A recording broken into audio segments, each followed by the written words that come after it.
একটি অবাধ সুষ্ঠু নির্বাচন নিশ্চিতে সরকারকে সব ধরনের ব্যবস্থা নেওয়ার তাগিদ দিয়েছেন বিএনপির সিনিয়র যুগ্ম মহাসচিব রুহুল কবির রিজভী।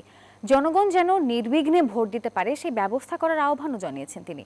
বুধবার রাজধানীর নয়াপল্টনে বিএনপি চেয়ারপারসন বেগম খালেদা জিয়ার সুস্থতা কামনায় জাতীয়তাবাদী মহিলা দল আয়োজিত দোয়া মাহফিলে এই আহ্বান জানান তিনি। বলেন, একটি সুষ্ঠু ও গ্রহণযোগ্য নির্বাচনের মাধ্যমেই বাংলাদেশকে গণতান্ত্রিক ধারায় ফিরিয়ে আনা সম্ভব।